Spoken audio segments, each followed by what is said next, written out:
All right. Well, looks like it is just about 2 o'clock Mountain Time.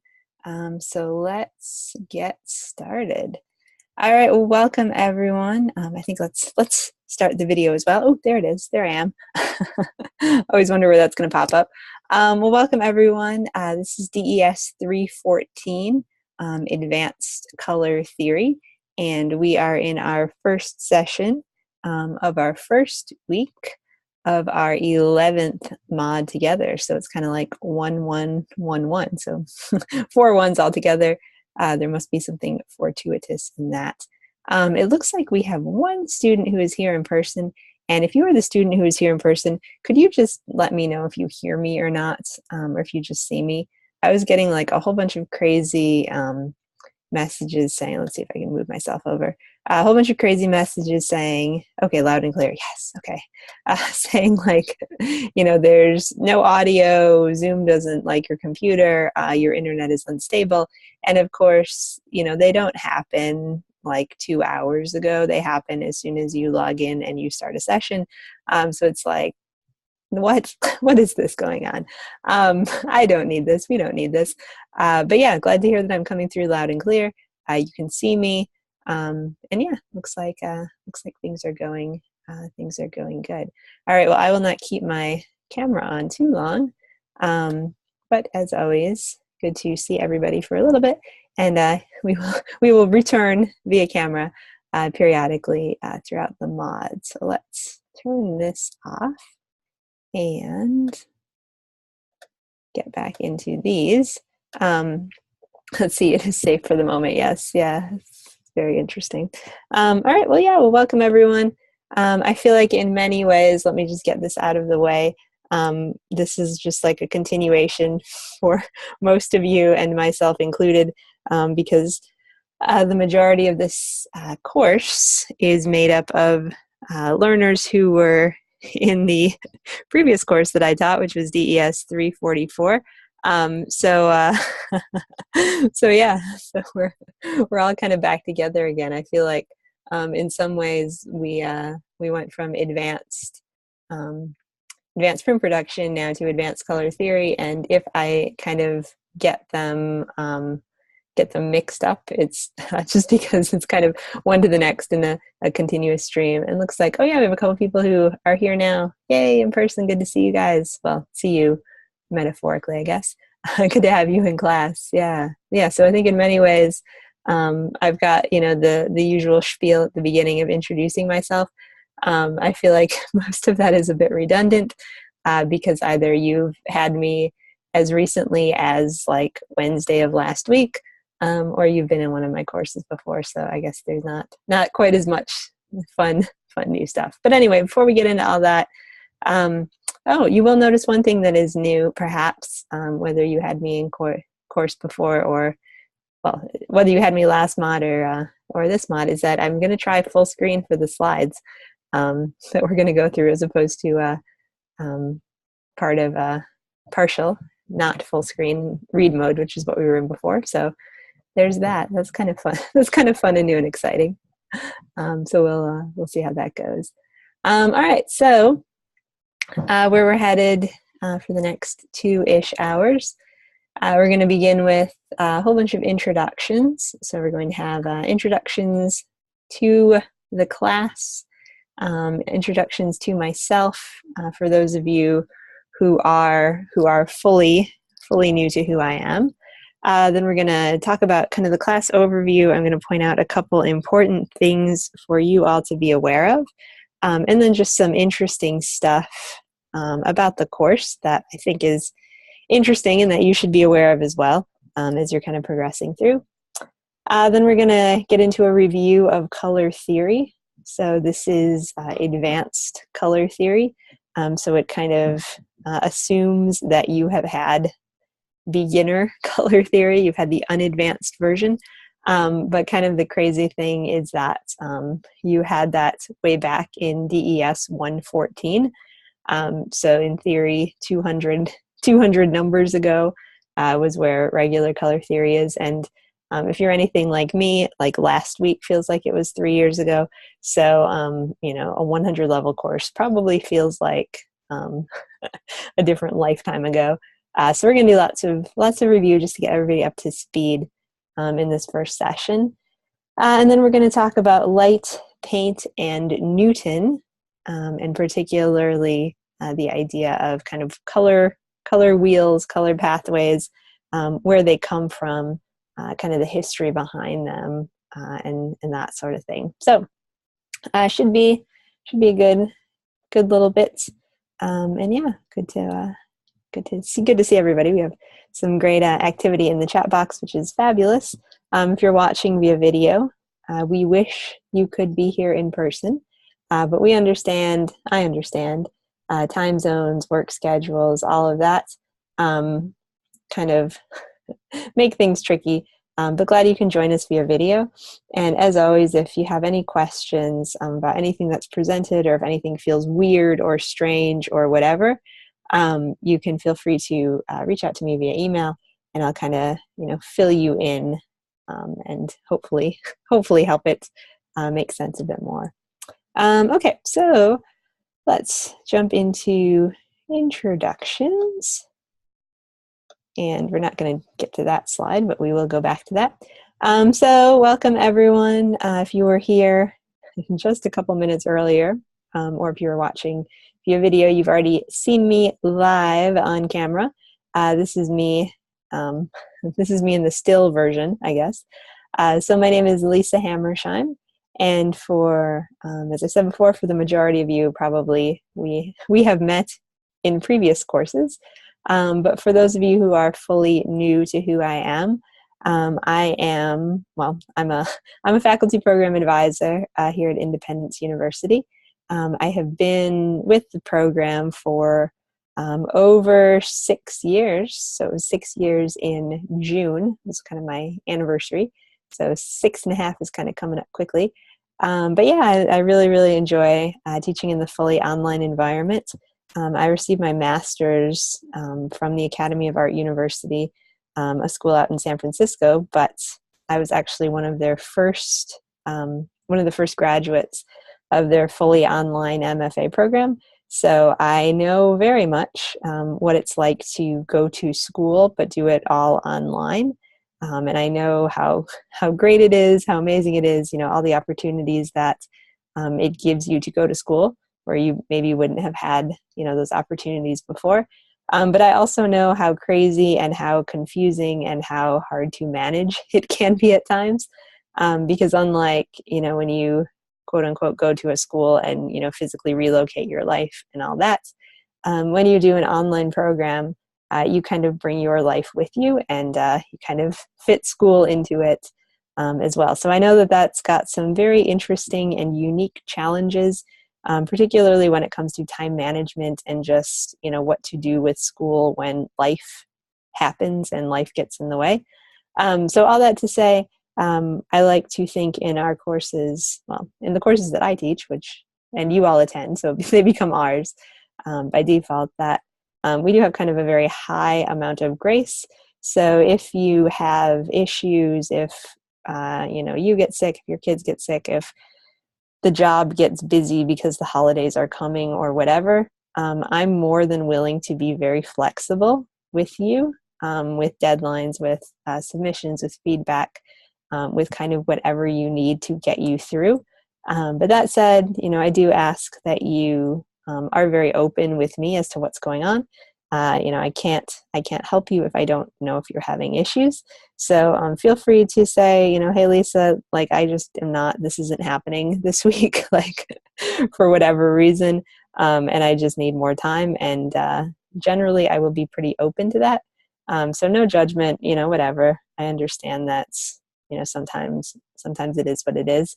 But I do ask that you are just open with me, so that I can kind of keep tabs on what's happening. And so nobody disappears. That's always a little tricky when I'm like, oh, what happened to this student? I have no idea. And then, I find out later that there's something really big going on that I could have helped, but I just didn't know about. So kind of keep me open, or keep open with me, keep me in the loop as well.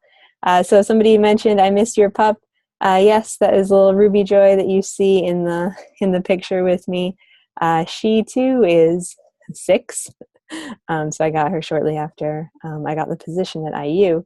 But yeah, she is my little Yorkshire Terrier. She is my little princess. She is currently napping, and hopefully she will stay that way for the duration of this course. Well, at least for this 2-hour session. Yeah, she occasionally will make her presence known, add her 2 cents, and all of that. And well, I think she's the cutest thing ever. Sometimes she can be slightly annoying, so we try to minimize her contributions to class as much as possible. So as far as just a couple other kind of demographic pieces of information about me, in this picture, I was actually in Steamboat Springs, Colorado. This was early January of this year, but I live most of my life just outside of Chicago. So I am Central Time Zone for all of you who are the Central Time Zone compatriots out there, and yeah, Midwest all the way. So I am in a place where it is finally starting to feel like fall all the way. If you saw me in the webcam, you noticed I was wearing lots of layers, and that kind of seems to be, I think, the default and what it will be for the next many months, which is totally fine. I'm a cold weather person all the way. I love fall. I love winter. And when it's summertime, I crank the air so it feels almost like fall. So, so I'm definitely coming into the seasonal happy place for who I am. But yeah, so enough about me. What I'm curious about is all of you. And if you have been in a course with me before, this old map is something that you will recognize. And even if you have been in a course with me before, I would still love it if you could humor me and participate. But basically, the idea is that we have this map in front of us. And what I would love for all of you to do, if you are here in person, if you're watching via video, you're just going to have to, let this unfold before you in a piece of performance art. But yeah, if you could use your annotation tools and just put a little mark on the map as to where you are from. And it can be, an X, it can be a check mark, it can be an arrow. It doesn't really matter, just some sort of mark. And if you're connecting, say if you're connecting via a mobile device, or if you have internet that's not highly stable, I know that this is not something you can do. So, no worries. Looks like we have somebody who's in Cheyenne, Wyoming, and not able to make a mark. So I will do that for you. Let's see, probably right about here, I'm going to guess. And then I, of course, am right here. And yeah, so kind of the cool thing about doing this, and if you're watching, via video and you can't put your little X there, just see if somebody's X is nearby to where you are. But yeah, the cool thing is that even though we are in a fully online program, you guys will never bump into one another in the halls or, as you're going to the library or, whatever. Even though we are geographically far away from each other, for the next 4 weeks, we really are a class and we really are a community. And I want you to feel as much as possible that you really are connected to others kind of who are having not the exact experience, but they're having a similar experience that you are as you progress through this course. So just a heads up, we have about 20 students. And so if you're ever sitting at your computer and it's, late at night and you can barely keep your eyes open and you're like, oh my gosh, what was I thinking? This is terrible. I'm all alone and it's hard.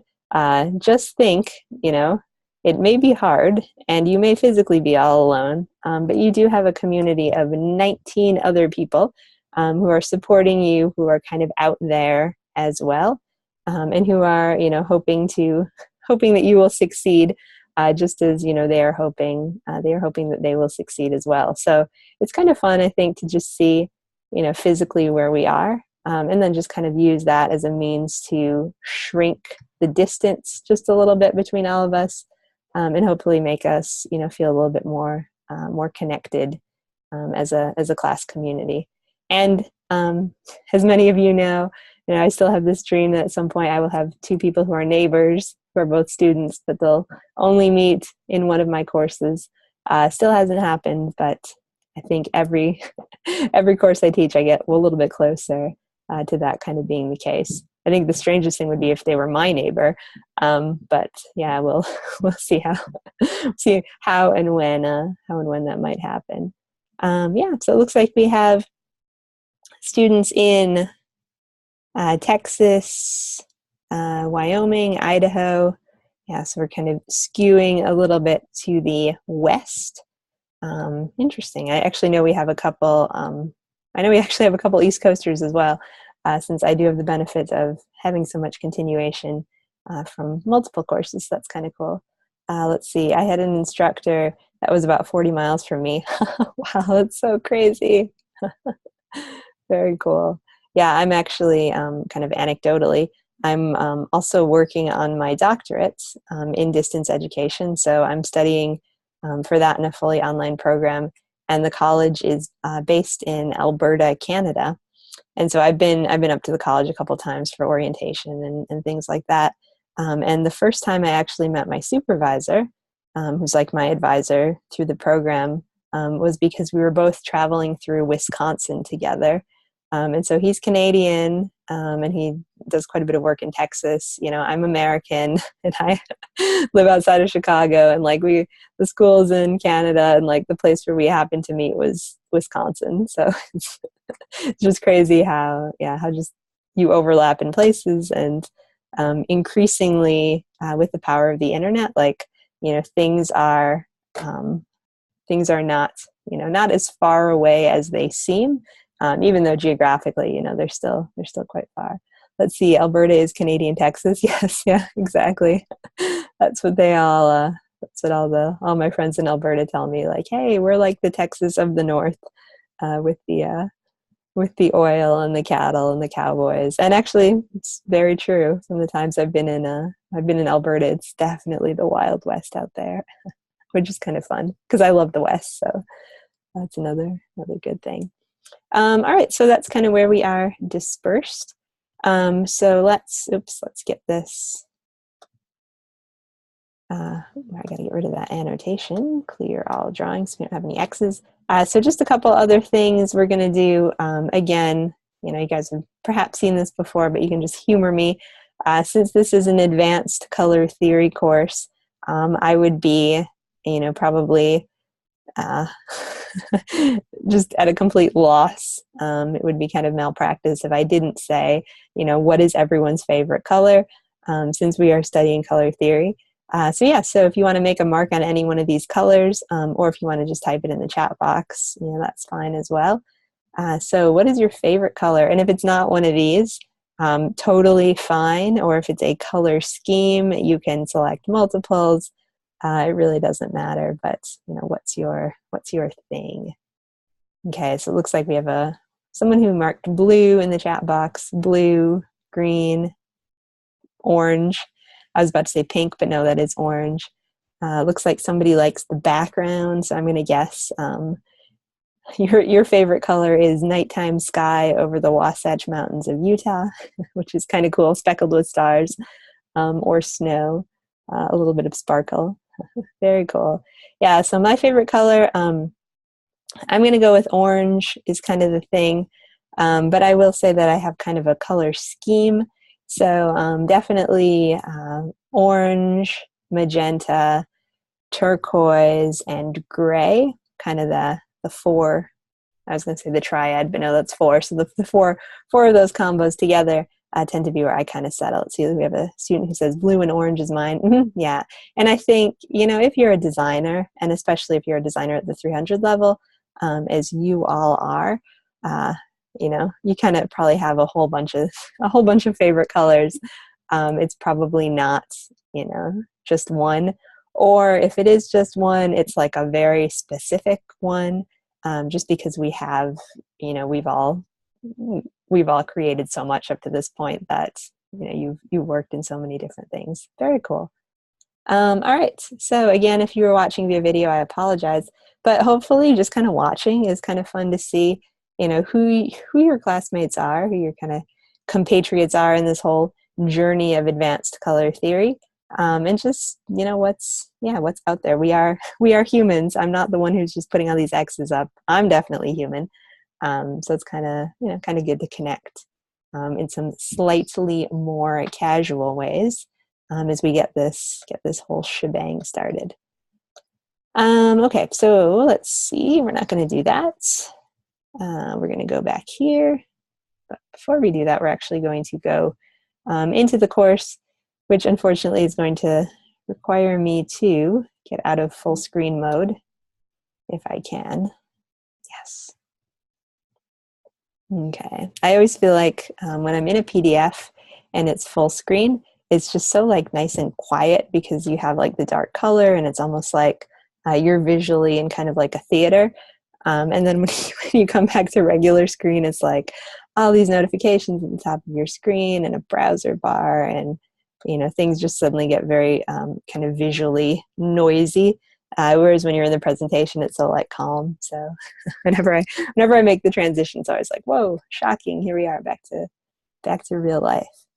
All right, so hopefully you all have been able to get into the course. If you are here, obviously you've gotten into the course, and if you're watching the video, again, you've probably gotten in there.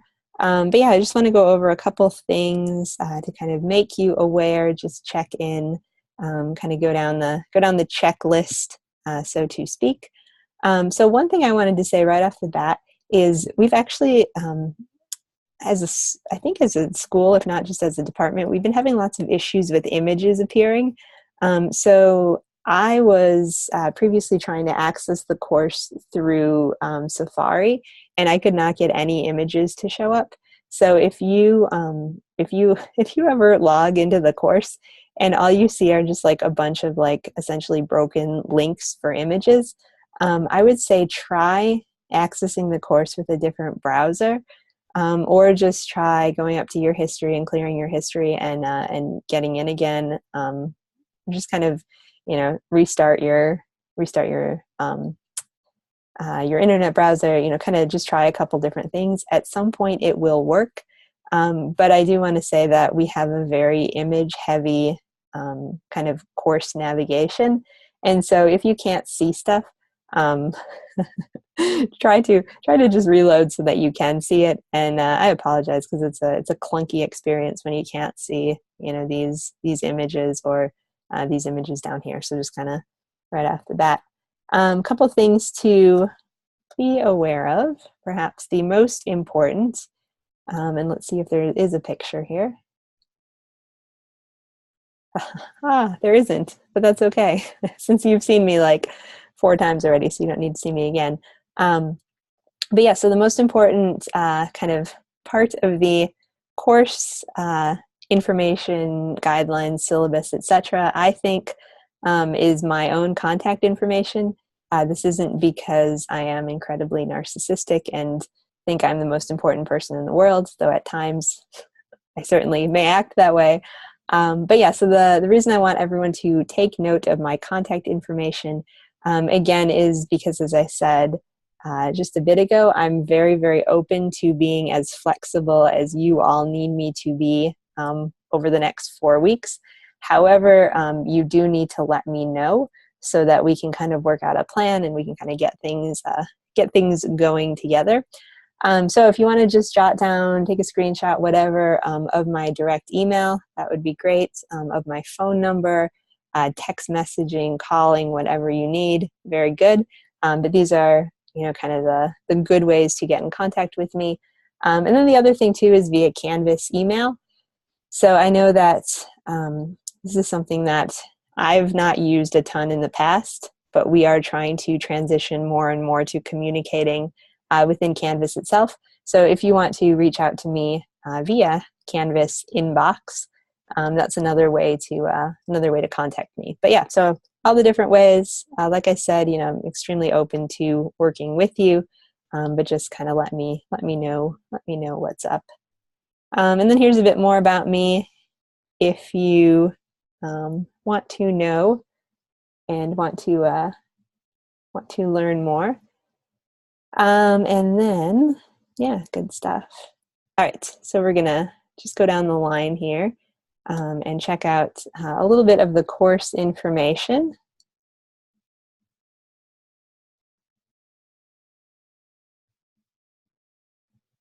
And once again, if you're tempted to kind of say course information, all right, let's hit fast forward or let's go check Facebook.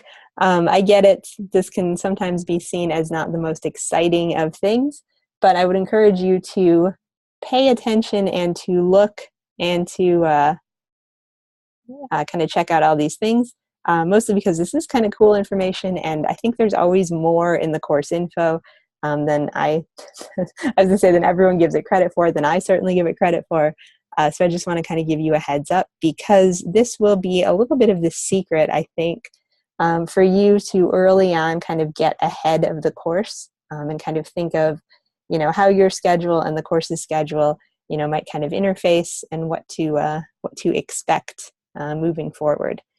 So we have 5 different course objectives. So we're going to describe the historic roots of color theory, discuss the emotional impact of color combinations, use color harmonies to convey targeted messages, discuss the psychological impact of color combinations, and define the importance of color choices in message communication. So clearly, advanced color theory, we have a color theme in all of these course objectives. And what's a little bit different about this course is that we are really going to dig a bit more into the historic side of color. So kind of, where did color essentially come from? How did we define it? Color is very, very culturally tied. So we're going to dig into, all the different emotional associations, kind of cultural context, all that sort of thing. So you can see here we have learning objectives. We have 14 of them, which is kind of crazy, but also on par. It seems like for most courses. So I won't read these, but I would encourage you to check them out on your own. So we're going to do lots of defining, describing, discussing, identifying, applying. So really take what we've learned in color theory in DES 114 and really kind of take it to the next level, take it to the advanced place, and just give you guys, as kind of soon-to-be professional designers, even more of a deeper understanding about all that goes into color and all that goes into choosing color, and just kind of all the different bits and pieces and parts of these relationships. So should be good. All right, so we have open educational resources as usual. So lots of readings, lots of Linda. And then here's a breakdown of what's expected for the course in as far as time. So weeks 2 and weeks 4 are kind of the big deal weeks as far as how much kind of content and things that are going into it.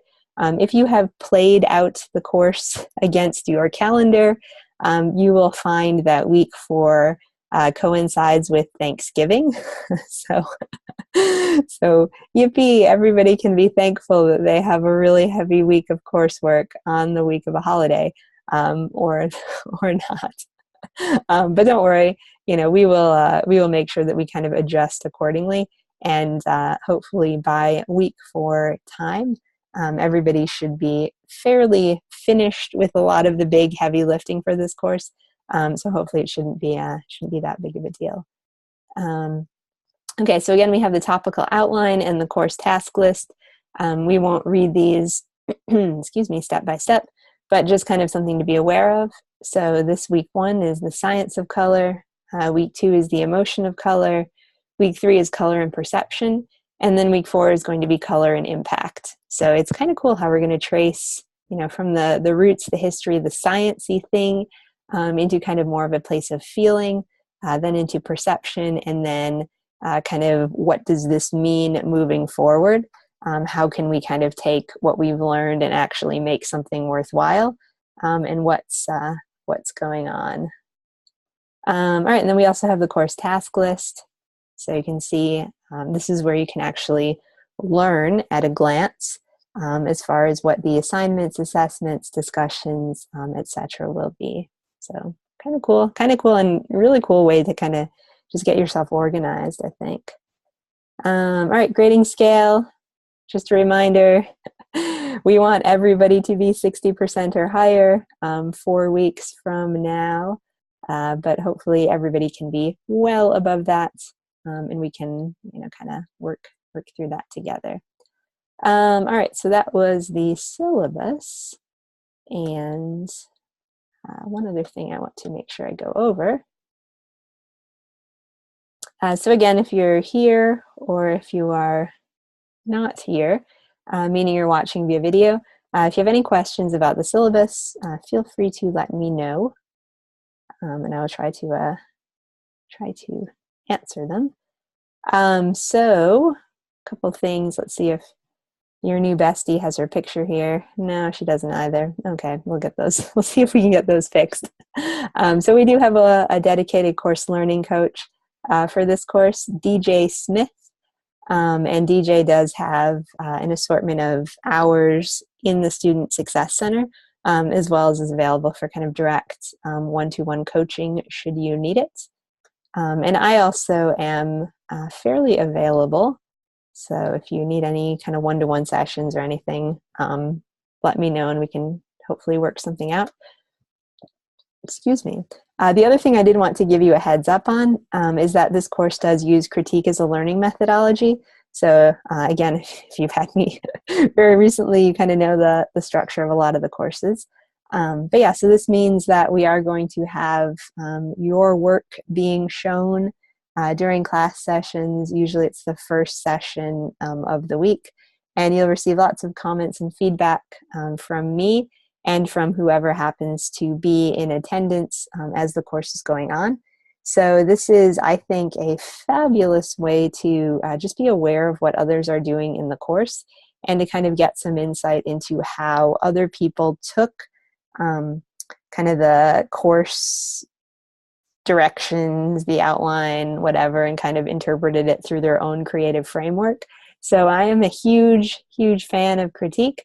That said, I do know that sometimes it's just you're not in a spot where you want your work to be shown in a somewhat more open environment. So if you are like, I'm not into critique, totally cool, no worries, feel like zero shame. I get it, I'm fine with it. But I will need you to let me know in written form. And so you can send me either an email or a Canvas email and just say, hey, Lisa, I'm out. Please don't show my work. And, like I said, that's fine. I'll just give you feedback in the grade book, and it'll just kind of stay a bit more private that way. That said, I think it's so fun to show off work. Like, I think when I was, growing up, show and tell was my favorite thing. So I feel like this is kind of the continuation of that. And even more, I think it's really cool to see what you guys are coming up with, especially because this is 300 level. You guys are almost done. Like, the end is near, the end is in sight. And so what you are coming up with is really amazing, cool stuff. So it's, I feel like it's always fun to show off work because everybody gets motivated when they see other people's work. Whether it's like, oh my gosh, I should have done that, or like, hey, I need to step up my game now, or like, look at me, I'm all that.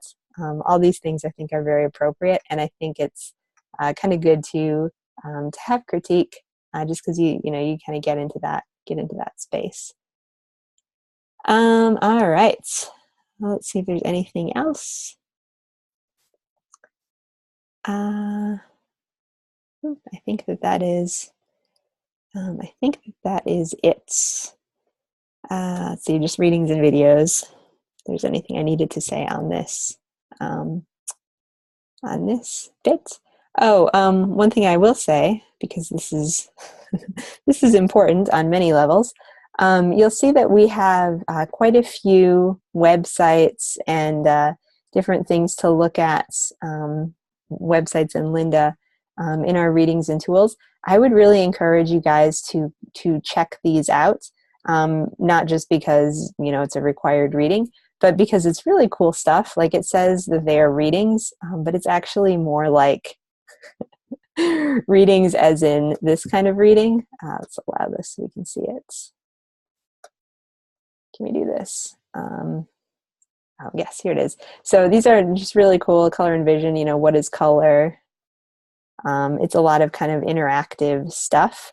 So make sure that you make time to check it out, because it's not it's not reading in a boring way. It's reading in like this really cool like pictures and interactivity, and all of that sort of thing. And it will give you a really good, you know, kind of slightly disgusting, but also really cool.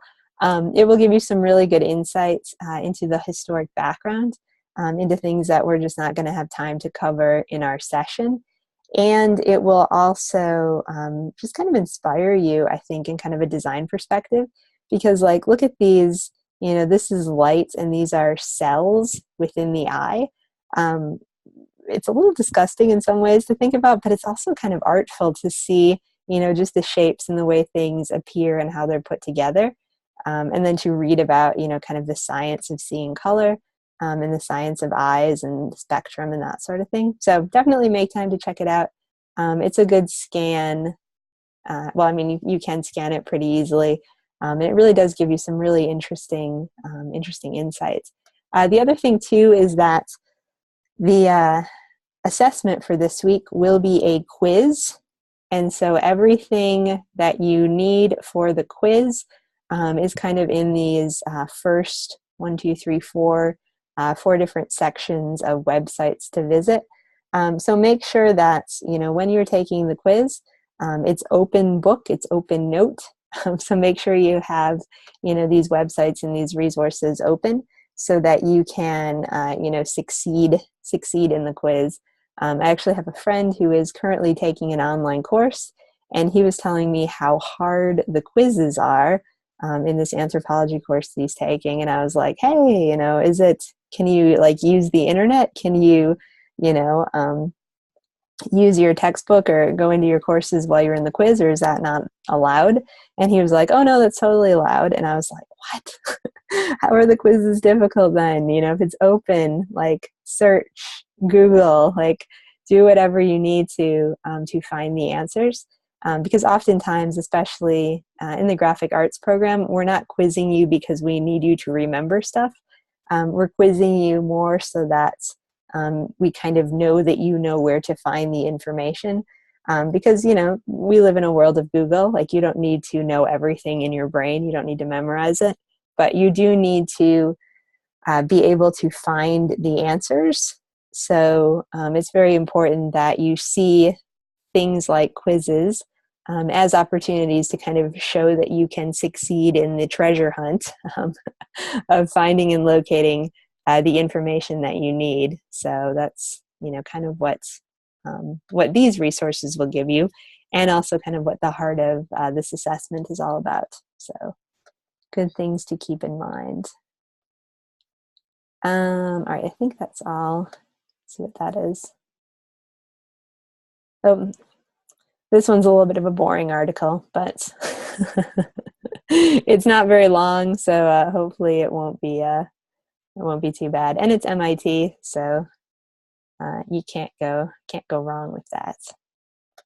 All right, so I think that is everything, and we will jump into week 1 and get started.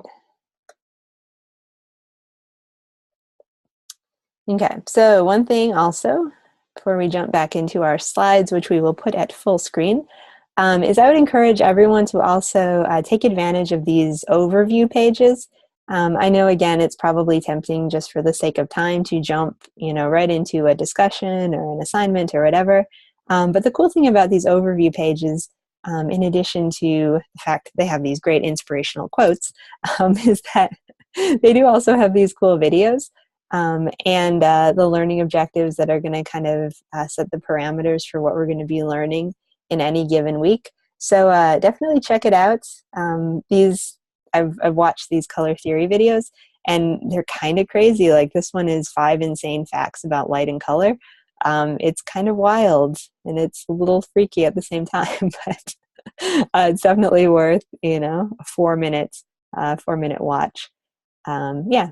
So make time for the overviews, because they are just, interesting little provocative things that I find stick with me a little bit more sometimes, perhaps in some of the larger, more quote unquote official content. These are kind of like the fun, like, what did that do? How did that happen type things.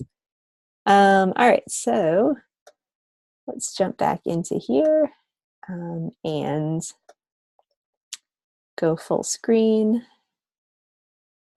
and move on. All right, so week 1, here we go. All right, so we are going to begin this week with 5 learning objectives, 5 of our 14. And so those are going to be, number 1, describe the ways that the Newtonian prismatic idea of color production was a precursor to the RYB color model. Number 2, identify how color has been used to define visual composition in 3 past art history movements. Number 3, identify how color has been used to convey emotion in 3 past art history movements. Number 4, define hues, tints, tones, and shades of color. And number 5, describe cool and warm colors and cool and warm color schemes. So we're going to do a little bit of history, a little bit of science-y stuff with Newton, with prisms, that sort of thing. And then we're going to talk about history in art, so art history, and emotion in history.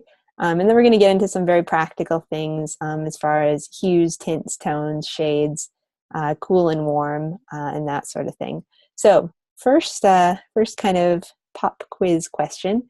When I say the words, and if you're in the chat, if you're in the class, you can type in the chat box.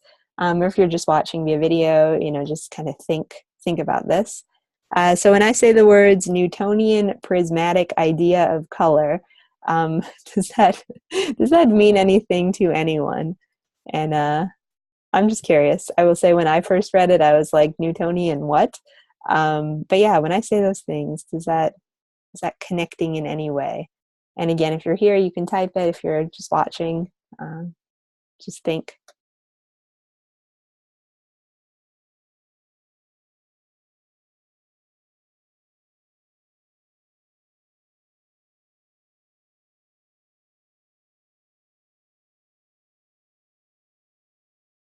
Okay, it looks like we have a no. We have student says the science behind color.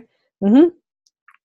Yeah, so it really is. It's kind of the science. Well, we're gonna unpack it pretty extensively, but it really is kind of the science behind color. It is kind of the history behind color as well. But I think it's just kind of cool. So I would encourage you to, if you have any friends or family that are like, hey, so what did you learn, today in class, or what did you learn this week in your coursework? Just say, oh, I'm learning all about the Newtonian prismatic idea of color. 100% guarantee you will sound incredibly smart, and it does kind of just roll off your tongue if you practice saying it a couple times. If you stumble, not so much, but if you can kind of get it down, it's kind of a fun it's a fun phrase to drop.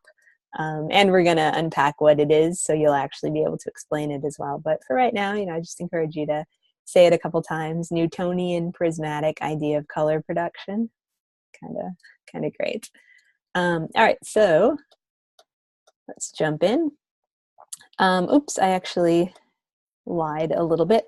We're not going to get into Newton quite yet, because we are going to just give a little bit of a background on color theory, because we do want to make sure everybody is on the same page when it comes to talking about color. So first question, what is color theory? So for those of you, again, who are here, you can type any ideas you might have in the chat box, or you could just say, I have no idea. Totally fine. Again, doesn't matter. But yeah, so for those of you who are here, or for those of you who are watching via video, what is color theory? If somebody would ask you that, since you would say, I'm in advanced color theory, and they would say, what is color theory? What answer might you give them?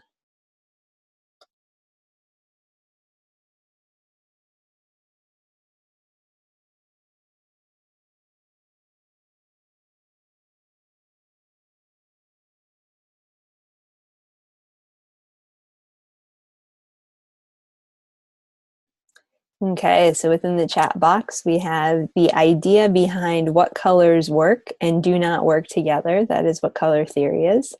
We also have the ideas of what colors make you think and feel. Yeah, so kind of the idea of colors working together or maybe not working together, the emotional aspect of color, or the kind of literal aspect, so how color can be used to interpret things. Yeah, all good stuff as far as color theory. So we have kind of an official definition of what is color theory. And I will say that, the two things that were typed in the chat box, I feel like are pretty good summary. So I'm not like, okay, well now we have the real definition. No, I think yours are great and right on target. But I do have an official definition as well, mostly so we can now see how they kind of line up with kind of more of the casual definitions that I feel like we all tend to embrace. So color theory is a set of guiding principles that can be used to create harmonious color combinations. These ideas are represented in a variety of diagrams, so color wheels, triangles, and charts that help designers understand color interactions and select and combine colors and construct pleasing and effective color palettes. So color theory is a set of guiding principles. So really, yeah, kind of the idea of what colors work and don't work together. The idea of what colors make you feel, how they embrace different things, all that sort of business. So color theory, a set of guiding principles that can be used to create harmonious color combinations. So if you've had me in many classes before, you know that I have this deep love of really complicated, complex, long definitions. And then I also have this equally deep love of distilling them down into something that is very practical, and that is something that my little brain can remember in a much easier manner. So from this larger definition, we have the idea that color theory can really be guiding principles for a harmonious output.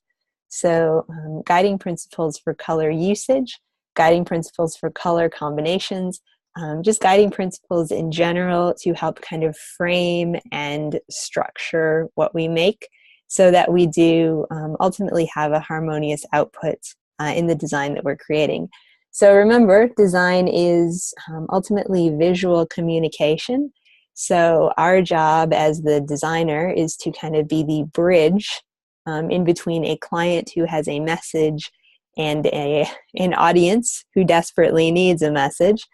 So we come in and we create the visual kind of crossover and communicate that message in the most effective way possible. So color is, I would say, one of the biggest ways that we communicate visually.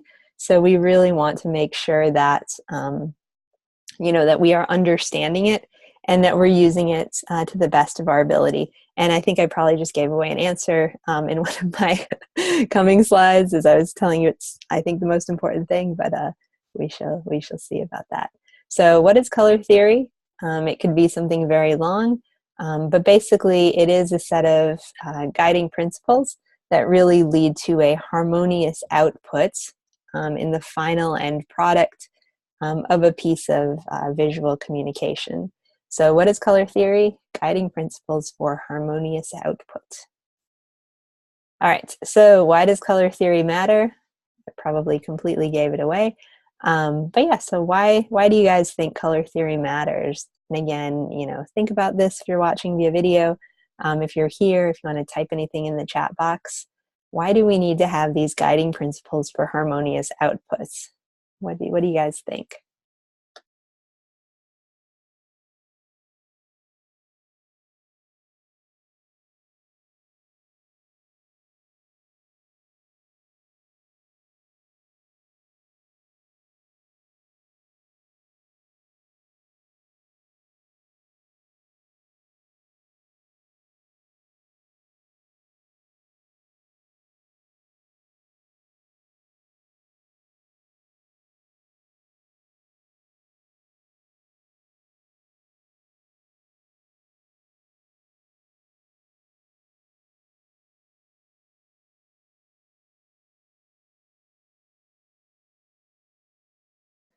Okay, it looks like, why does color theory matter? You don't want colors that fight each other for attention. Yeah, for sure. Or you don't want your message to be one thing, but your color's message to be something completely different. Whew, that'd be a tricky thing, tricky business. Okay, so yeah, oops. I guess we don't have a reason for why color theory matters.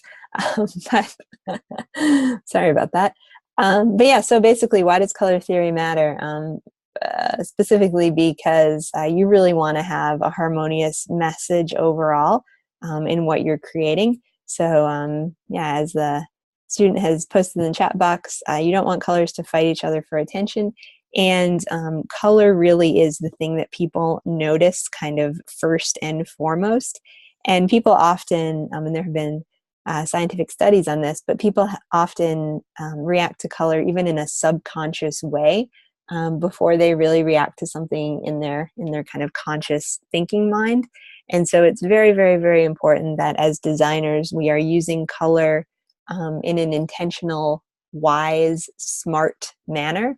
So we are, so we are using color in a way that's purposeful. We're not just, doing it to do it. We're doing it because we have some sort of good messaging behind it. So kind of the focus of this course is, oh, it looks like there's a whole bunch more in the chat box that I didn't see. Oh, my dog jumped on the keyboard.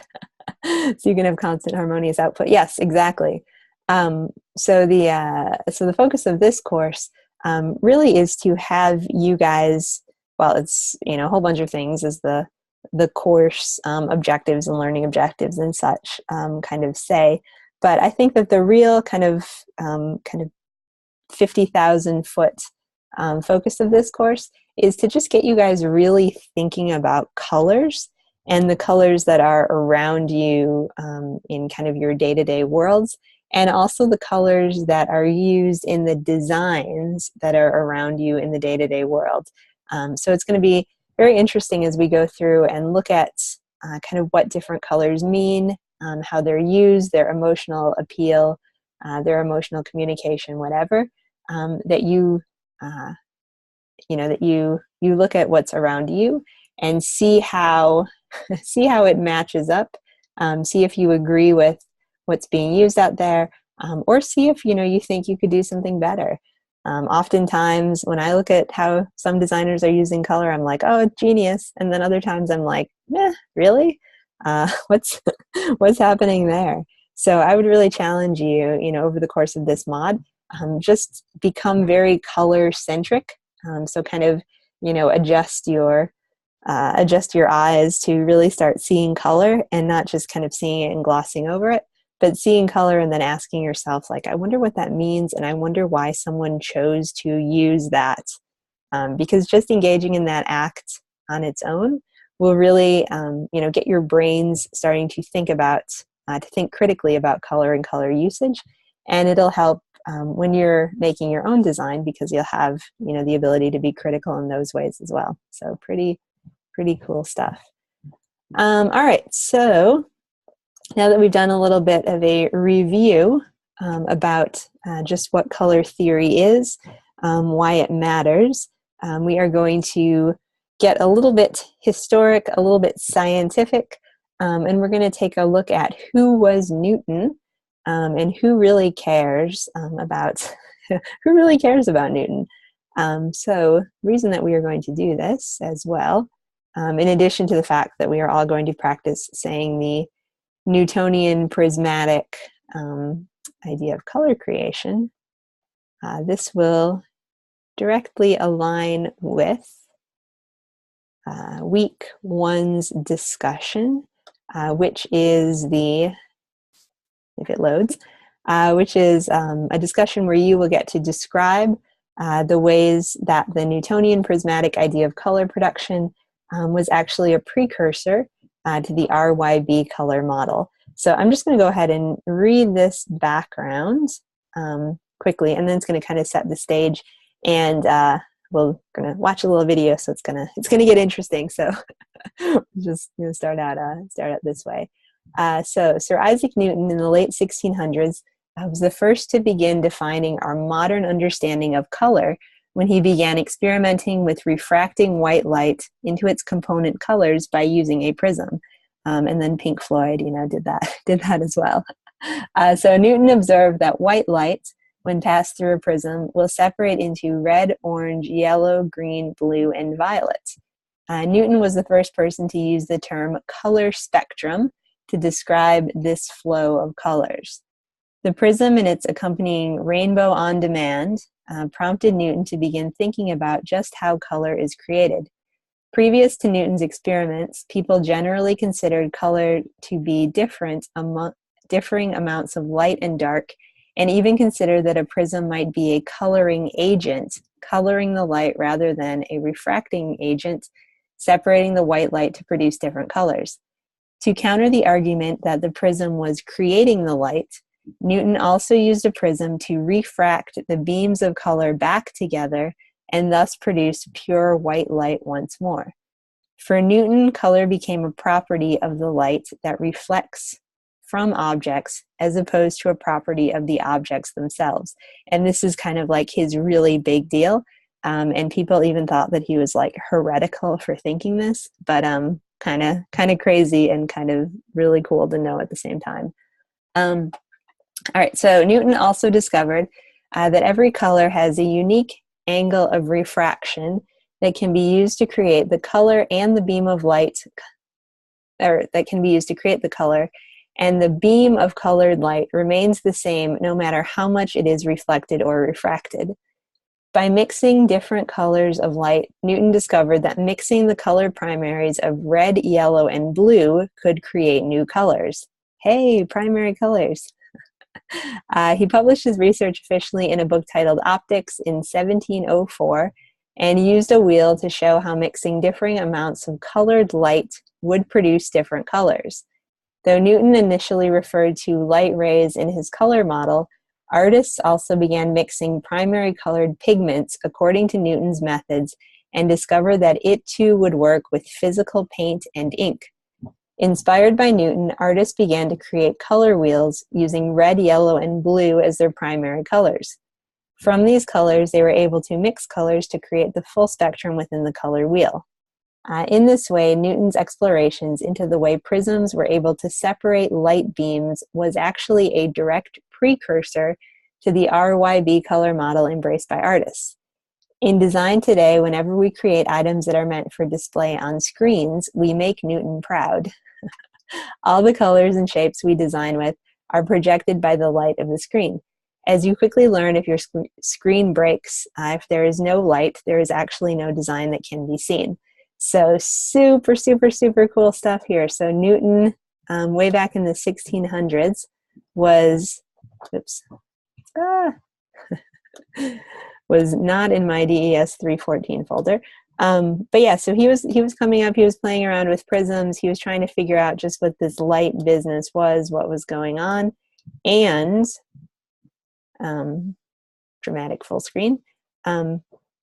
And he said that if we take a prism, which is essentially kind of like a crystal or something like that, and we have white light pass through it, the prism itself will refract the colors. It will break apart the colors, or I'm sorry, it will break apart the light into all of these different colors. So when we think about the color wheel, I feel like as designers, We often think about it this way. This is the color wheel that, you know, in a couple of your courses you create using Illustrator or using Photoshop or something like that. But actually, before this color wheel came to be, it was all based on the Newtonian prismatic color wheel. So people didn't know, people didn't have this as a thing until Newton actually discovered this. And it was all just like the background in the discussion said, when he was able to take the light and break it apart and then put it back together in differing ways to make differing colors, then, you know, people said, hey, maybe this whole property would work with physical stuff as well. And so then a color wheel that was kind of like this was born. So every time we use a color wheel like this, or we see a color wheel like this, we can do a little like high five to Newton, because he was the one that actually got us all started with his experiments with light. So kind of a cool thing to kind of trace, you know, what this is going to be. Okay, also brings us to a good point for us to once again check in. So what is your history? What does your history feel? You know, are you into history, or are you not so much into history? And I will tell you, and you guys can just check in the chat box, or if you're watching via video, you know, you can just rate yourself somewhere between the yes and the nope. I will confess that my undergraduate degree is actually in art history, and so I was thinking that when I was working on my bachelor's degree, I was thinking that I would end up in a museum somewhere, you know, being an art curator, doing history because I love it like crazy. But here I am doing doing design, but still getting very excited about history as well. Let's see, I find it interesting. I didn't like it until college. It's important, but it's a learned appreciation. Yeah, and so hopefully, you know, you guys are going to get just like a little bit of a love of history, at least for the kind of important story aspect of it. So I will say I hate history if you have to memorize dates, but I love history if you can kind of like get people's stories and kind of see how their stories really trace together, and especially influence ours, which I think is 100% Newton Newton-centric. Okay, so here's one more kind of quiz. So color is in, would you say, in object or in light itself? And again, you know, this is just like a check-in. What do you guys think? It's kind of, well, now that I've given the whole Newton thing, it's kind of a misplaced quiz. But yeah, you know, what would you kind of say? So again, if you're watching via video, feel free to kind of think. Would you say color is in an object or in light itself?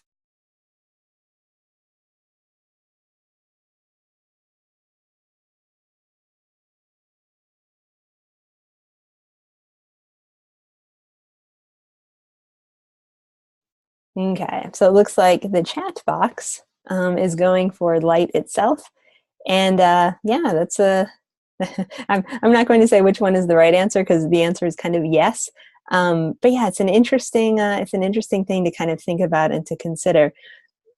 So up until Newton, people were very much of the idea that color was in objects, and objects had like inherent color to them. And then Newton said that it's actually how the light reflects and refracts off of something is what gives it the color itself. And it's kind of, I don't know, it's one of those things where I kind of go back and forth just in my own mind, like, you know, is my computer silver because the metal is actually silver, or is it silver because that's how the light is reflecting it? Like, oh, I don't know. It's like one of those things, the more you think about it, the less certain I feel like you are about it, because it is kind of the nature of reality. But again, it's just, you know, kind of one of those interesting, like chicken or egg, light or object, just to kind of play around within your head. Okay, so just a little bit of kind of background again on kind of Sir Isaac Newton as well as the color wheel. So the color wheel's roots date back to the mid-1600s when Sir Isaac Newton's work with white light led him to the discovery of the visible spectrum of color. So he was, yeah, working away, refracting, and discovered the visible spectrum. So here's a picture of him, a pixelated picture, which is probably oddly appropriate. But yeah, you can see that he was holding up prisms into beams of light, and then really playing with the different ways that they were refracting color and the things that were coming out of it. So what he discovered, Roy G. Biv, which again, red, orange, yellow, green, blue, indigo, violet. And this is considered to be the visible spectrum, which means that it's not all the colors that exist anywhere. It is just all of the colors that we can see and that we are aware of. Thus, it is visible to us. And it's kind of cool because scientists have done testing on different creatures, and there are animals that can see, different colors than we can. They see outside of the human visible spectrum. And so that, further adds another twist of intrigue. What does the color world look like to a creature that sees a different spectrum than we do? And then not in the different creature end, but also what does the color world look like to someone who is actually color blind? And how does perception in those ways change as well? So lots of interesting questions and ideas. Once you begin pushing color just a little bit, once you begin unpacking it, it's amazing. The places that you will go with it. But yeah, so big things to take away. Sir Isaac Newton was the first. Roy G. Biv, which is visible spectrum and kind of that rainbow that you tend to see with a crystal. So Newton's experiments led to the theory that red, yellow, and blue were the primary colors from which all other colors are derived. And then this in turn led to the creation of the RYB color wheel, with red, yellow, and blue as kind of the seminal colors in that. And it's kind of cool because, primaries, it's like we learned them in kindergarten, we learned them way back. But there was a point where, they didn't know what the primary colors were. And Newton discovered this just by separating out the light into separating, and eventually realizing that there was, something that you couldn't separate from. There was, everything went to these three colors. And so he said that those were kind of the elements. Those were like the elemental colors. So red, yellow, and blue. It's interesting because I feel like, especially as I just taught advanced print production, we have the two color schemes are CMYK and RGB. So we kind of get rid of that Y in some ways, but it's kind of nice to get it back into the mix, because it is definitely something that if you're a fine artist, this is what you distill into as well. Okay, so 1704, Newton published Optics. This is something that is a cool thing to note, just as a fun history fact. This is also a cool thing to note because you might see this in places such as your assessment. So just remember early 1700s, and the book was called Optics. And it was, as I said, a very controversial book. People thought that Newton was playing with things that he should not, and that color was kind of a God-given thing. So it got a little interesting, a little tense there, but eventually now it is kind of a model that we accept. Okay, so where today? Oh, it's like where today are colors still created by light? I don't know. No, so we're going to take a quick look at a video, which I'm going to not screen share, so I'm just going to send out the link. And if you're watching, via video, you can find this link in the announcements. But yeah, so where today would you guys say are colors still created by light? Would you think? And then we're going to watch the video, which is about spectrums. But what would you guys say? Do you have any guesses? Things that are light created colors. And actually, we kind of touched on it in the background of the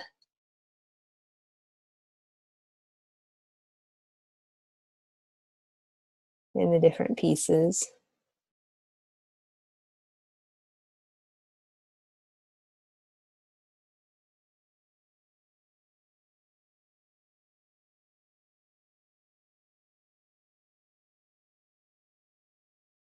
Okay, let's see. TV and screens.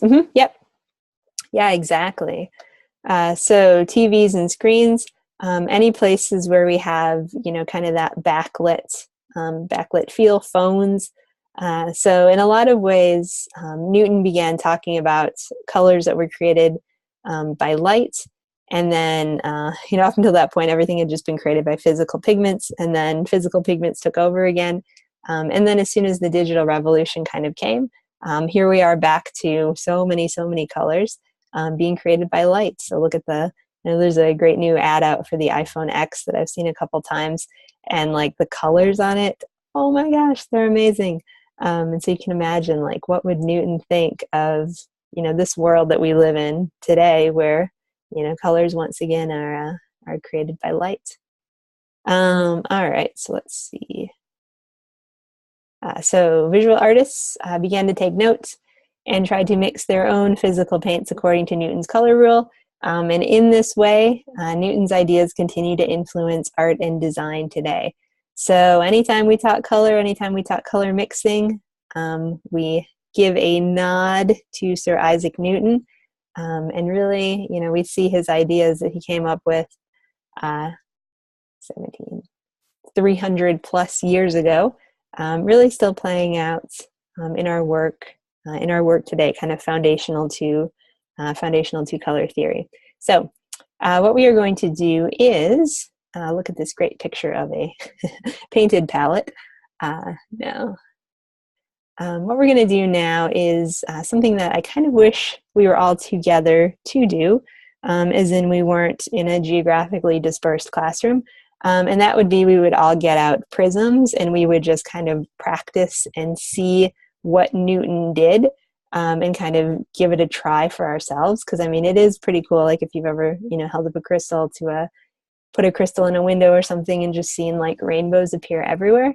But since we can't do that, we're going to just take a little video tour into how a prism works to make our rainbow of colors.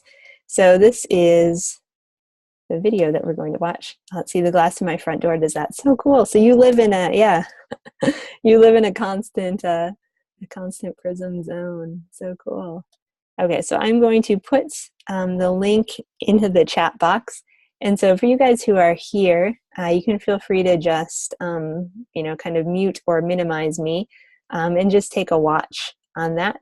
It's a quick video, but it's kind of cool. Like you can make a prism essentially from your home stuff that you find, with just like water or a beaker or a piece of poster board or whatever.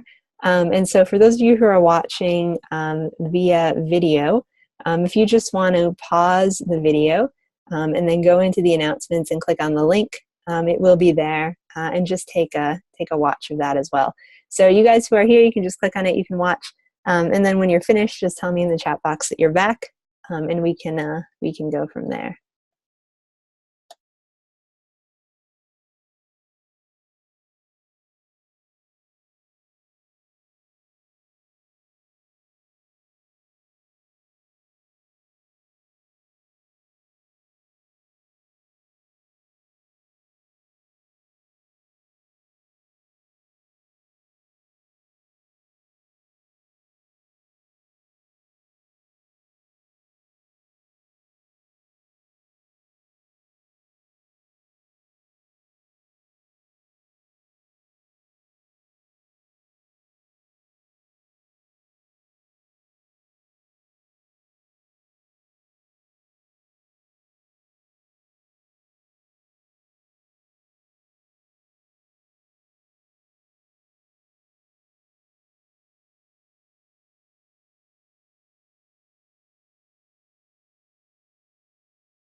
All right, looks like we're getting back together. But yeah, pretty cool, right? To see how you can just use something as humble as just like some water in a in a tube, some light, some white paper, and really refract to create something that was just like Newton's, excuse me, Newton's prisms as he was working with to discover the visible spectrum as well. So kind of fun to just see those sciencey things in action. All right, so now that we have kind of set a little bit of a historic background, we're all starting to get used to the idea of saying the words Newtonian prismatic ideas of color production. And we can both say it and somewhat know what that actually means. I thought we'd kind of go into now a little bit of a review of how to actually talk about color. So we talked about how Newton was thinking about color, like kind of how color was made. And then artists took that into how color can be mixed. So we're going to talk now about just some terminology that we can use to actually describe color itself. And this is something that may be applicable to you, again, as you are going through the assessment for this week. So a couple of different terms to know about, which we will try to be good about using during this course. Well, I will try to be good about using them. So the first one is going to be hue. So does anybody have any guesses as to what hue might refer to? And again, if you're here, you could type it in the chat box.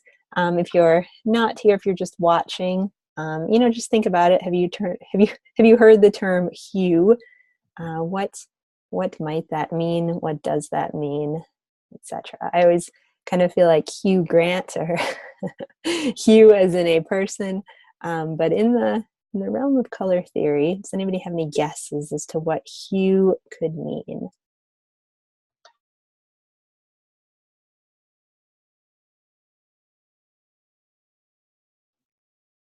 Okay, so it looks like the color shade.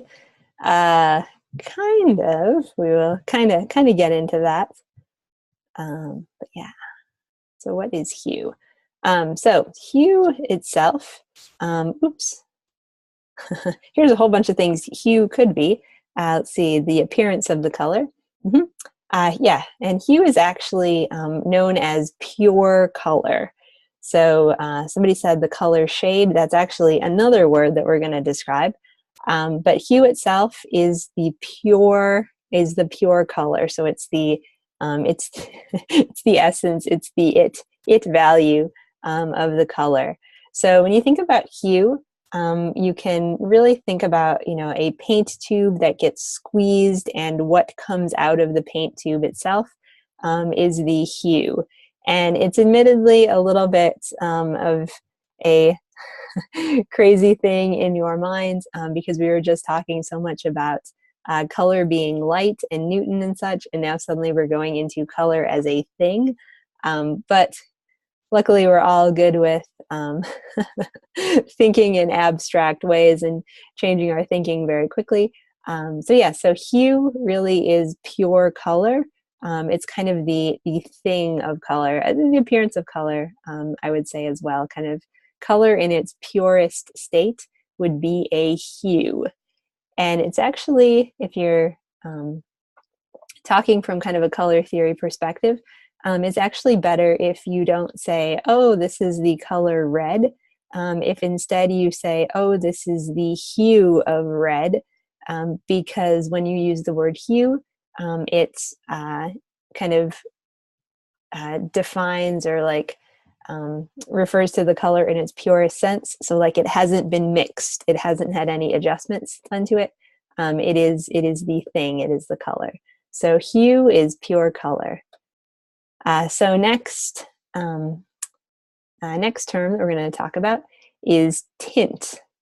So does anybody have any guesses? What is tint? So hue is pure color.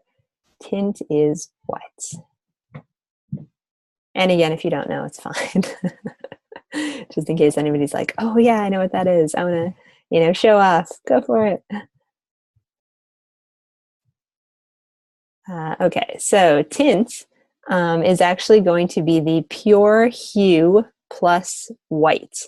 So the pure hue, so in this case, you can see we had red coming out of our tube. And then when we add white to it, when we trace, create some tints of it, then we get things that are slightly more and more pink in how they come together. So adding white to a hue results in a tint of that hue. Okay, so tint is the color plus white. So next thing we have is going to be the tone. And the tone is actually going to be the color plus gray. So with tints, when you add white to a color, it tends to make the color feel lighter, essentially, lighter in visual weight. It tends to also make the color palette feel slightly younger, feel brighter, etc. Tone does kind of the opposite of that. Tone is the color plus gray, so it really mutes the color. It tends to make it feel much less energetic. It tends to make it feel kind of more calm, more quiet, etc. So here you can see red, taken through all of its different tones, and you can see it really starts to get much darker, much kind of more desaturated. Let's see, cool versus warm. Yep, yeah, tones always will cool down a color, and sometimes tints will warm up a color, but tones will always cool down. So, all right, and then finally we have shade, and shade is going to be the color plus black. I'm sorry, the hue plus black. And you'll see, like I said, it's really great if you use the terminology hue instead of color. It's really hard to do because we all have color like as our default. Okay, I have color as my default, so it's really hard for me to do. But yeah, so the pure hue plus black gives you the shade of the color. So the way I kind of tend to remember these things, a lot of it is unfortunately just repetition. But whenever I think of shade, I always think of like in the heat of summer. If you are really hot and then you go into the shade of a tree, it's so much darker under there. And there almost is kind of like that color demarcation because the shade of the tree is much darker than the bright colors in the sun. So that's kind of how I remember shade. And so that may or may not help you. But yeah, so the pure hue plus black results in the shade.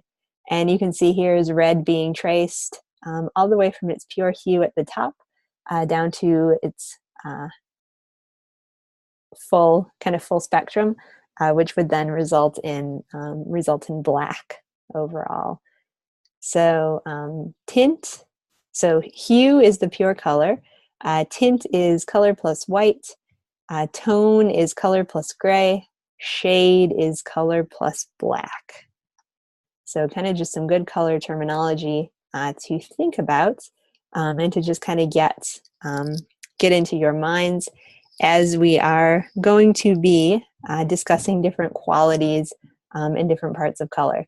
And another reason too why it's good to know just what these different terms are is because you can take a color that is very kind of bright, energetic, happy, whatever, and you really can trace it into something that feels a lot more muted, or vice versa. If you have one of these dark reds, just by removing some of the black in it, you end up with something that is quite a bit brighter and lighter and has a very different kind of emotional feel to it. So this is all about, getting into this terminology is all about, again, just becoming very aware of how color can shift and change depending on how you kind of mix it, depending on how you kind of put it together, it really does result in different, in different kind of feel, different energy, etc. Great for subtle tweaks and updating a brand. Yep, exactly. And great for when you need to have like a color scheme that you're creating, kind of creating different things that go with it. All right, so to that end, we're going to finish out this session with just a little activity in Illustrator.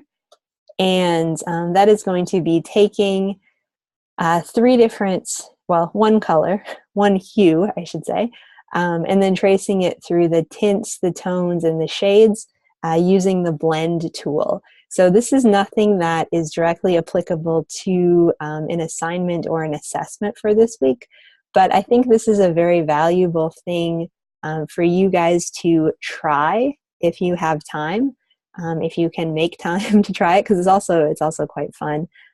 Just to see, what happens when you take one color and kind of put it through the paces of tint, of tone, and also of shade. And this is something that if we were all together in a face-to-face class, we would definitely have paints out and we would practice doing this. But since we're not, we're going to get out our Illustrator and practice doing this as well. So kind of a cool thing. This is not what we're doing, but I'm actually in the midst of writing my dissertation, and this was one of the information graphics that I put together. And hello, it's all about tone. So I started off with this, I started off with kind of a gray, which is desaturated, and then, I kind of brought it through, which is cool. Color theory in real life. Okay, so we are going to, not going to open, we're going to create a new document. Got a bit distracted there looking at my chart. So hopefully you guys have all updated your Adobe into the CC 2018 format. I will say I did this last week, right before one of my final sessions for DES 344, and it switched around my workspace just enough so that, as I'm sure most of you noticed since you were part of it, just enough that when I was doing a demo, it was like, wait a second, where are those pieces? They used to be right. Okay, no, it's not here anymore. So yeah, it's so I probably should have actually practiced doing this demo here to make sure everything's in the same spots, but hopefully it is. Okay, so what we're going to do is just take one pure hue and trace it through its tints, its tones, and its shades. And we're going to do that using the blend functionality within Illustrator itself. And so again, this is nothing you have to do for an assignment or for an assessment, but I would recommend that you do it just because it is really fun, and it's just an interesting way to play around. It is kind of how we would be doing it if we had paints, but we don't, so I'm going to make it work. All right, so we're going to take this as our, so what you're going to do is just come up with a color. That's kind of cool. I'm just using my CMYK slider. Let's see, you did it on your PC, still need to do it on my Mac. Okay, get rid of the stroke. All right, so I'm going to label this with my type tool. I'm just going to call this hue. And so remember, hue is the pure color. I'm just going to switch this out.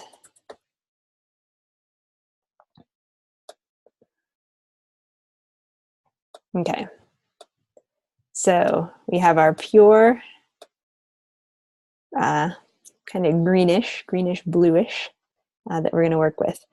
So next thing we're going to do is we're going to trace the tints of this color. So again, remember, tint is pure hue plus white. So what I'm going to do is just actually copy both the word hue and the swatch. And I'm doing that by selecting both of them, holding down my Option key, clicking, dragging. Great little tool tip in any of the Adobe programs. It saves you a bunch of time because you don't have to do Command C, Command V, or go up and edit, copy, edit, paste, whatever. Just hold down Option, click, drag. Love it. Okay, we're going to call this tint. Okay, and as I said, we're going to trace the tints of this color, and we're going to do it by using the blend tool within Illustrator. So basically how the blend tool works, if you haven't done it before, is that you come up here to Object, Blend, and we'll start with Blend Options. And basically Illustrator will morph either a shape or a color, well, I guess, or an object, which in itself would be a shape. But Illustrator will morph something from one thing to the next, and it will kind of handle all the transitions and things through that. So you can set it to blend in specified steps, in specified distance, or in a smooth color outcome. I'm actually going to put it in specified steps, mostly because I want to see all the different swatches that it will create when it does the blend transition. But I would encourage you, if you're playing around, if you're practicing this, practicing this exercise, try a couple different spacings and just see what the difference is, so you can kind of see, what's up with it. So right now it's set to 8. I'm actually going to set it to 5, again, for no other reason than I think that would be a nice kind of way to have it step. And I'm going to keep orientation as is and just click OK. All right, so once you have that set, what you're going to want to do is just grab both swatches. So again, the whatever your pure hue is, and then your pure hue of white, and then come up here again to Object, Blend, Make, and be amazed at what happened. You can see it's going to trace now the hue all the way from its pure state, which essentially has, kind of 0% of the white in it, all the way through in differing amounts of whites until it ends at a fully white place. So if you were doing this in the context of like a color swatch, color scheme type thing, and you maybe wanted to separate this to kind of pull out one of these colors or do whatever, just select it and then come up to Object, Expand, and Object, and then Object, Ungroup, and then each of these has its own kind of spacing property, etc. So let's take the, so cool. Okay, I don't think if we took that off, oops, I say if we took the stroke off that, we wouldn't see it. So that one still needs it. But yeah, it's really cool to just see how Illustrator will trace the color for you. So we're going to do that again with the tone. And remember, tone is color plus gray. So again, just going to grab this guy, make it a gray, whatever gray you want to do, and then select both. And since we already specified the number of steps when we were putting together tint, we don't need to do that again. Well, unless you wanted to change it. But we're just going to do blend, make, and look at, like magic, it shows you what the colors might look like, how that might change and shift and come together. So pretty cool. And then again, Object, Expand, okay, and then Object, Ungroup.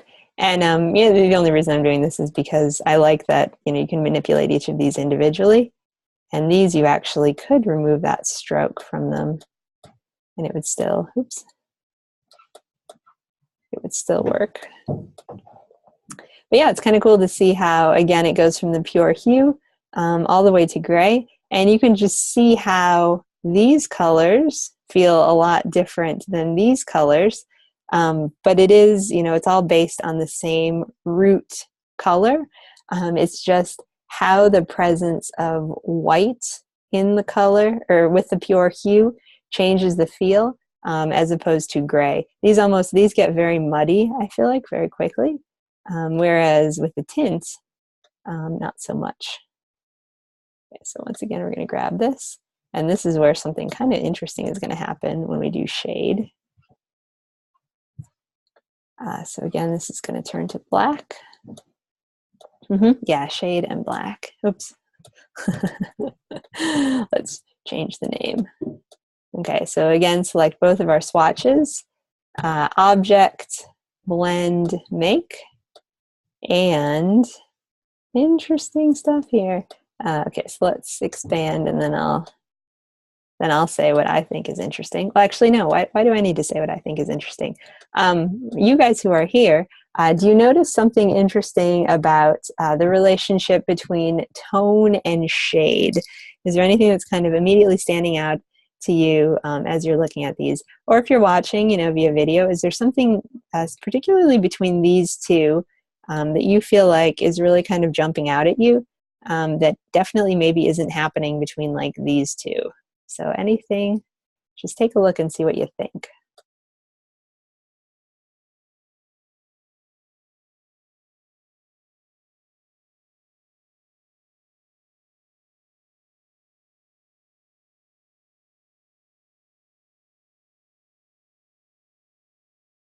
Okay, it looks like someone's saying they are pretty similar. Yep, exactly. So if you look, when you're tracing out the different color swatches through the different tones of the hue, you'll see that it enters, or it eventually ends in this gray state.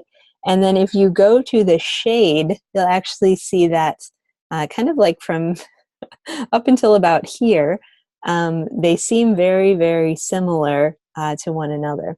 So the reason that is because black and gray, black is essentially kind of part of the, I'm sorry, gray is essentially part of the spectrum with black.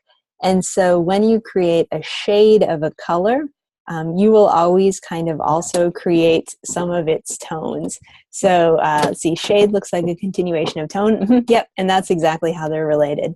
So shade is kind of, if you take tone and you keep on pushing it, then you will eventually get to shade if you have that black being kind of the end color.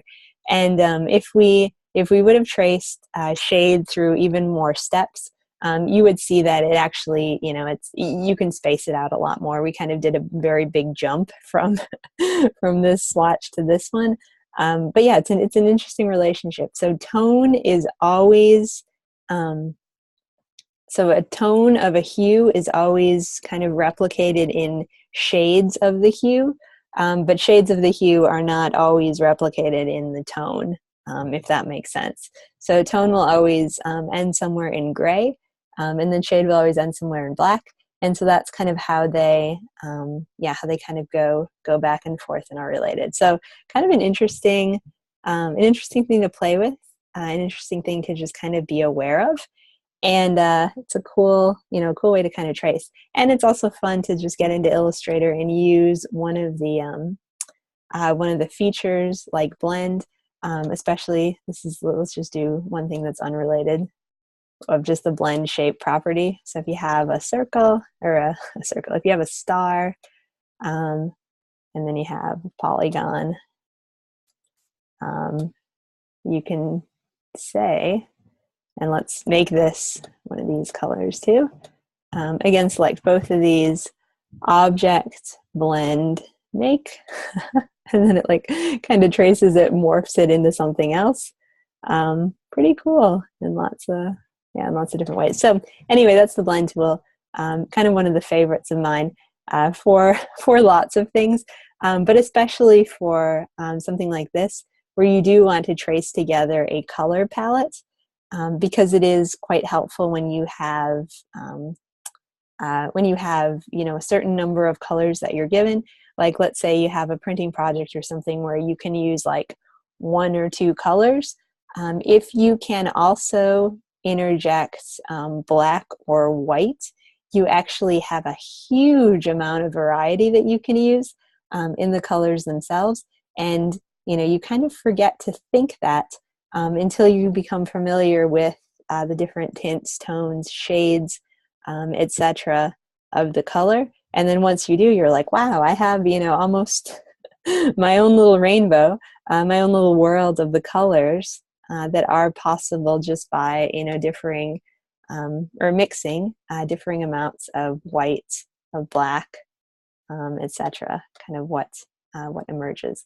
So, like I said, I would encourage you to just give that a try in Illustrator and just take a color, trace it through, see what you come up with.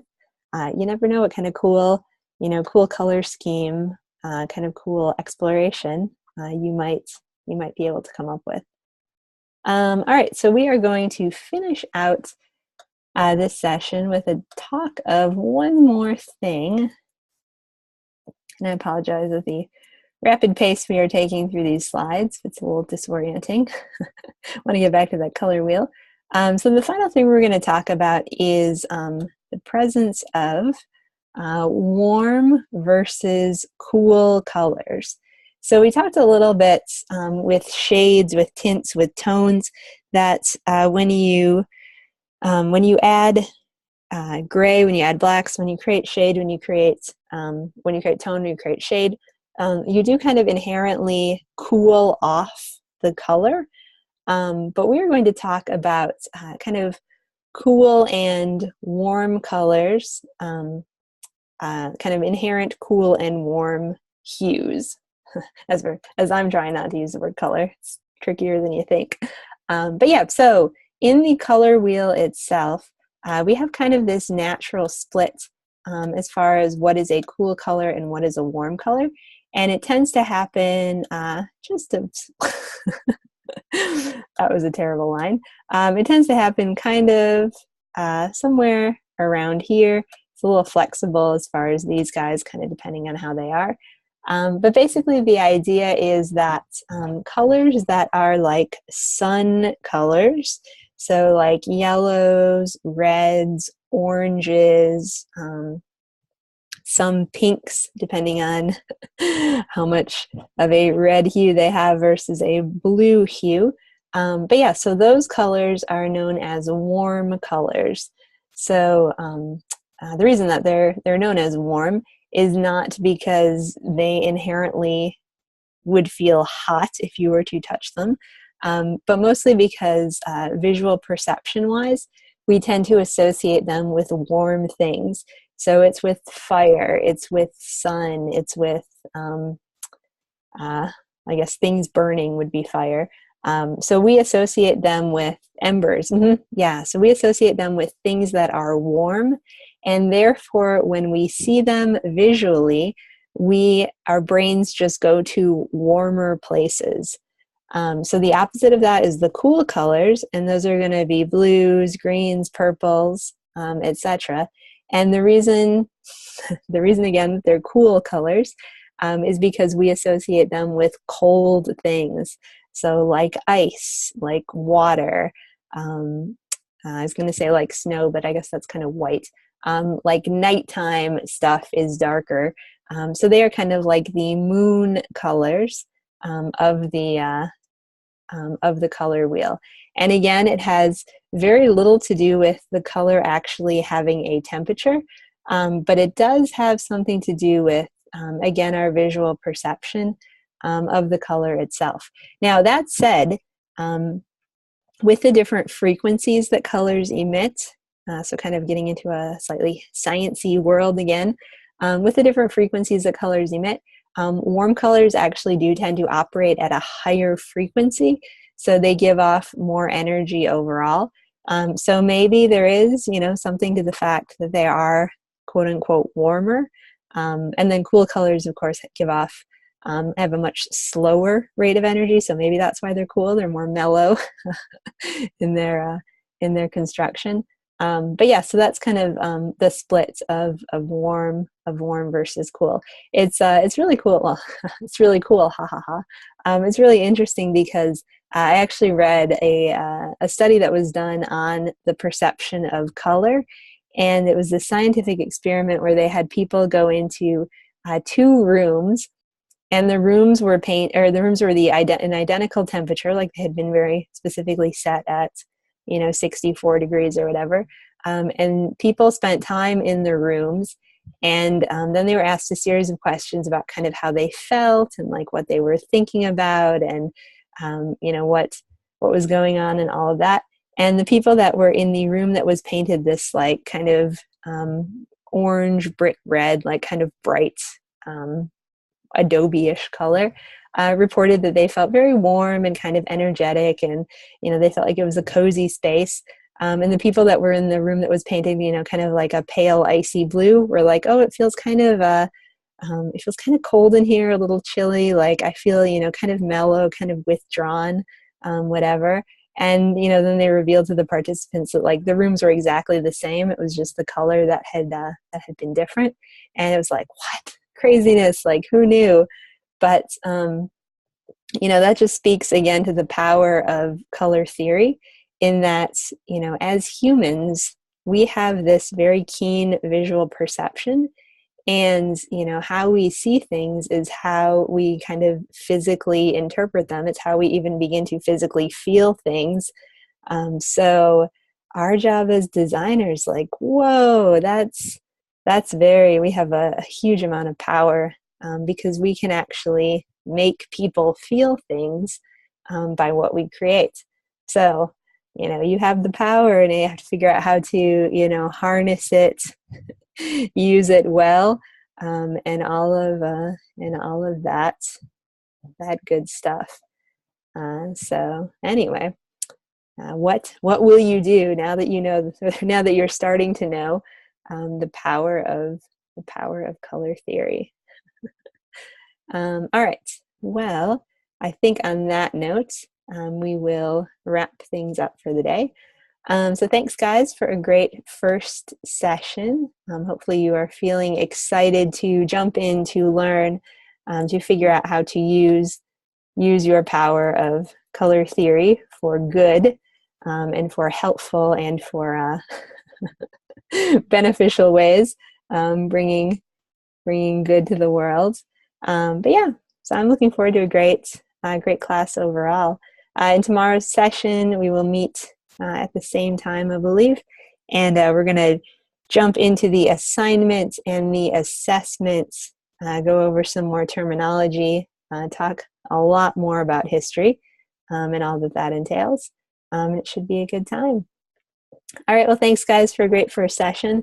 And again, if you are watching via video and you do have any questions about anything, feel free to let me know, and I will try to clarify as much as possible. All right, guys, take care.